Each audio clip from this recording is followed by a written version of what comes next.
ஆண்டவராகிய இயேசு கிறிஸ்துவின் நாமத்தில் காலை வாழ்த்துக்கள்.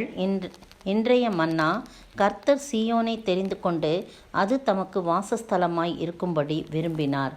சங்கீதம் 132 வசனம் 13. எவ்வளோ அருமையான வசனம் பார்த்தீங்களா? இங்கே பாருங்கள், கர்த்தர் சீயோனை தெரிஞ்சு கொண்டு அதை தான் என்னுடைய வாசஸ்தலம் அப்படின்னு சொல்லி விரும்பினான்னு போடப்பட்டிருக்கு.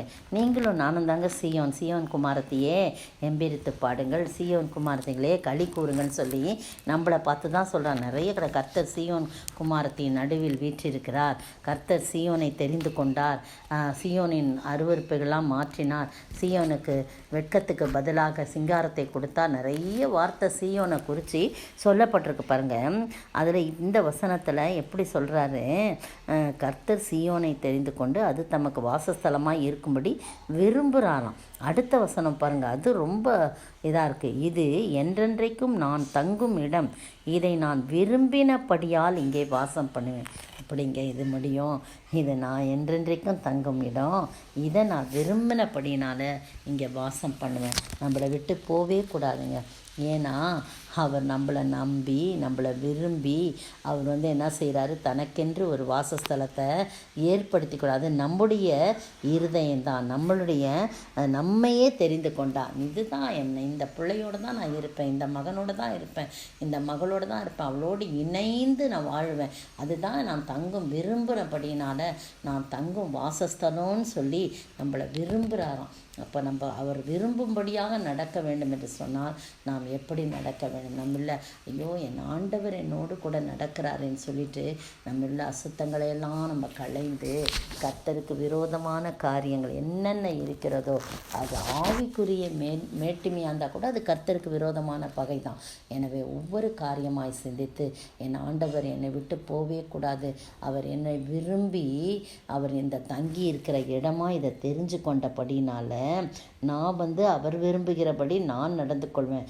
அவர் என்னை விரும்பினார், அவர் என்னிலே வாசம் பண்ணுகிறார்.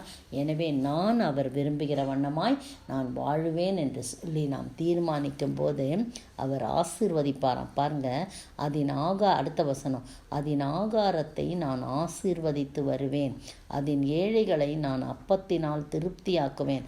சீயோன் குமாரத்தி சீயோனை தெரிந்து கொள்கிறார், விரும்பி வாசம் பண்ணுறார், ஆகாரத்தினால ஆசீர்வதிக்கிறாரு.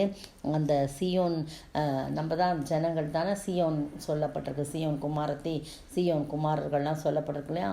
அதில் யார் யார் குறைவுள்ளவர்களாக இருக்கிறாங்களோ அவங்களையெல்லாம் நான் அப்பத்தினால் திருப்தியாக்குவேன் அப்படின்னு சொல்லி அதன் ஆசாரியர்களுக்கு ரட்சிப்பை உடுத்துவேன். அதிலுள்ள பரிசுத்தவான்கள் மிகவும் கம்பீரிப்பார்கள். அங்கே தாவீதுக்காக ஒரு கொம்பை முளைக்க பண்ணுவேன் அப்படின்னு சொல்லி நான் அபிஷேகம் பண்ணுவித்தவனுக்காக ஒரு விளக்கை ஆயத்தம் பண்ணுவேன். அவன் சத்துருக்களுக்கு வெட்கத்தை உடுத்துவேன், அவன் மீதிலோ அவன் கிரீடம் பூக்கும் என்றார். யார் மீதிலும்? சீயோன் மீதிலே கிரீடம் பூக்கும்.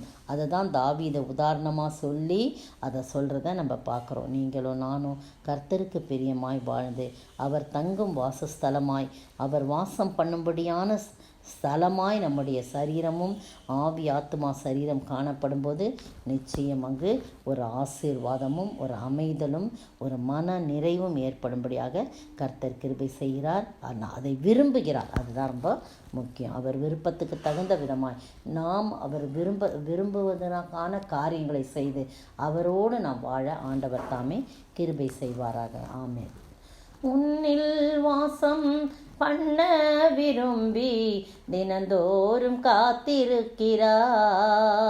உன்னில் வாசம் பண்ண விரும்பி தினந்தோறும் காத்திருக்கிறார்.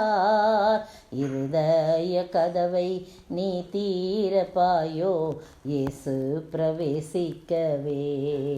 இருதய கதவை நீ தீரப்பாயா இயேசு பிரவேசிக்கவே.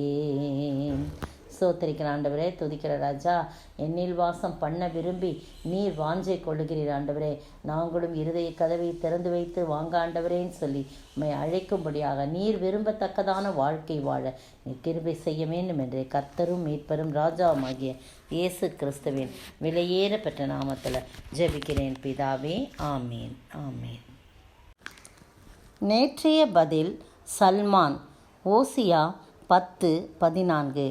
இன்றைய கேள்வி: கர்த்தர் தான் கைப்பிடித்து நடக்க பழகினதை யாரை குறித்து சொல்லுகிறார்? கர்த்தர் தான் கைப்பிடித்து நடக்க பழக்கினதை யாரை குறித்து சொல்லுகிறார்?